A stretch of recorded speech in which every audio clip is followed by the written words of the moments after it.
Practice set 2। Question number 1, निम्नलिखित में से कौन सा मूल अधिकार केवल भारतीय नागरिकों को ही प्राप्त है? अनुच्छेद 15 प्रदत्त मूल अधिकार, अनुच्छेद 16 प्रदत्त मूल अधिकार, अनुच्छेद 19 प्रदत्त मूल अधिकार। तीनों केवल भारतीय को ही प्राप्त है। क्वेश्चन नंबर 2, निम्न कथनों पर विचार करें। राज्यसभा के सदस्यों का कार्यकाल 4 वर्ष का होता है। गलत है, राज्यसभा के सदस्यों का कार्यकाल 6 वर्ष का होता है। राज्यसभा सदस्य के लिए कम से कम 35 वर्ष आयु होना आवश्यक है। गलत है, राज्यसभा के सदस्यों का कार्य लिए 30 वर्ष की आयु होना आवश्यक है। तीसरा, राज्यसभा का अस्थायी सदन है, लेकिन इसमें 1/4 सदस्य प्रति दूसरे वर्ष पद मुक्त हो जाते हैं। राज्यसभा एक अस्थायी सदन है, लेकिन इसके 1/3 1/3 भाग सदस्य प्रति दूसरे वर्ष पद मुक्त हो जाते हैं। 1, 2, 3 नंबर तीनों विकल्प गलत है। धन विधेयक को राज्यसभा अधिकतम कितने दिनों तक रोक सकता है? 14 दिन तक। धन विधेयक को राज्यसभा 14 दिनों तक रोक सकता है। कोई व्यक्ति उच्चतम न्यायालय के न्यायाधीशों की नियुक्ति होने का पात्र होगा जब वह भारत राज्य क्षेत्र में कम से कम 10 वर्षों तक न्यायिक पद धारण किया हो या लगातार 10 वर्ष तक उच्च न्यायालयों में अधिवक्ता रहा हो। भारत का कोई भी व्यक्ति उच्च न्यायालय के न्यायाधीश नियुक्त होने योग्य तब होगा जब भारत राज्य के क्षेत्र में कम से कम 10 वर्षों तक न्यायिक पद धारण किया हो या लगातार 10 वर्षों तक उच्च न्यायालय या न्यायालयों में अधिवक्ता रहा हो। क्वेश्चन नंबर 5, वित्तीय आपात उद्घोषणा का अनुमोदन करने वाले संकल्प सदन के दोनों सदनों द्वारा कितने माह के भीतर होना चाहिए? 2 माह के भीतर। वित्तीय आपात उद्घोषणा का अनुमोदन करने वाला संकल्प सदन के दोनों सदनों द्वारा कितने माह के भीतर होना चाहिए? 2 माह के भीतर होना चाहिए। क्वेश्चन नंबर 6, भारत की पहली बार केंद्र सरकार के विरुद्ध लोकसभा में अविश्वास प्रस्ताव कब लाया गया था? 1963 ईस्वी में। भारत में पहली बार केंद्र सरकार के विरुद्ध अविश्वास प्रस्ताव लोकसभा में 1963 में लाया गया था। क्वेश्चन नंबर 7, राज्य के नीति निर्देशक तत्वों का प्रवर्तन के लिए किस अनुच्छेद में उपबंध किया गया है? अनुच्छेद 37 में। राज्य के नीति निर्देशक तत्वों के प्रवर्तन के लिए किस अनुच्छेद में उपबंध किया गया है? अनुच्छेद 37 में। चेलैया समिति का गठन किस वर्ष किया गया था? 1991 ईस्वी में। चेलैया समिति का गठन 1991 ईस्वी में। निम्न में से किस क्रांति का संबंध कोको उत्पादन, चमड़ा उत्पादन से है? भूरी क्रांति का संबंध कोको उत्पादन या चमड़ा उत्पादन से है। एक धन जो आसानी से विदेश से आता है लेकिन आसानी से चला जाता है, इस प्रकार से जाना जाता है हॉट मनी के नाम से।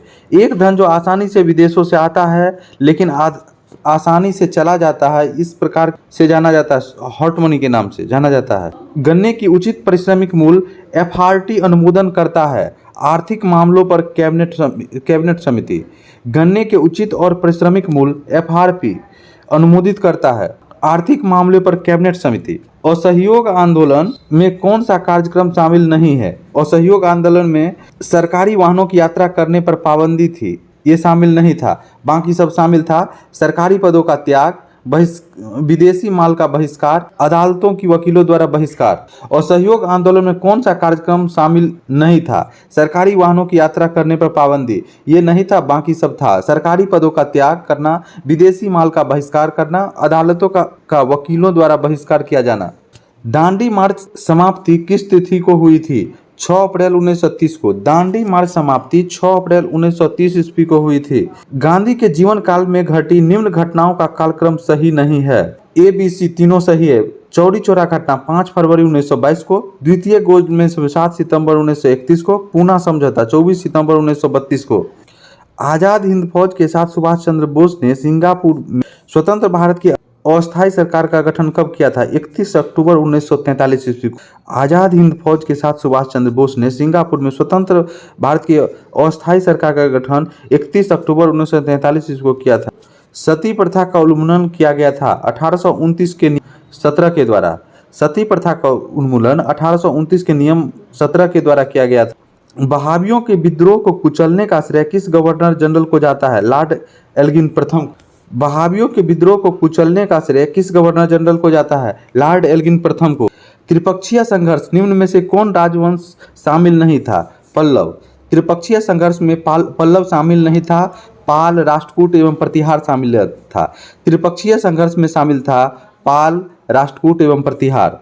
सिंधु घाटी सभ्यता के अंतर्गत शवों के दफनाने की अवशेष मिले हैं। इसमें शवों की सिर किस दिशा में रखे जाते थे? उत्तर दिशा में। सिंधु घाटी सभ्यता के अंतर्गत शवों को दफनाने का अवशेष मिले हैं। इसके शवों के सिर उत्तर दिशा में रखे जाते थे। किस बौद्ध संगीति में बौद्ध धर्म का दो संप्रदायों में विभाजन हो गया? चतुर्थ बौद्ध संगीति के बाद बौद्ध धर्म दो भागों में विभाजित हो गया। चतुर्थ बौद्ध संगीति के बाद बौद्ध धर्म दो भागों में विभाजित हो गया। महावीर स्वामी को किस नदी के तट पर कैवल्य की प्राप्ति हुई थी? ऋजुपालिका नदी के तट पर। महावीर स्वामी को ऋजुपालिका नदी के तट पर कैवल्य की प्राप्ति हुई थी। आजीवक संप्रदाय के संस्थापक कौन थे? मखलीपुत्र गोसाल। आजीवक संप्रदाय के संस्थापक मखलीपुत्र गोसाल थे। किस मुगल शासक के शासनकाल में स्थापत्य कला का स्वर्णिम काल कहा जाता है? शाहजहां के शासनकाल को।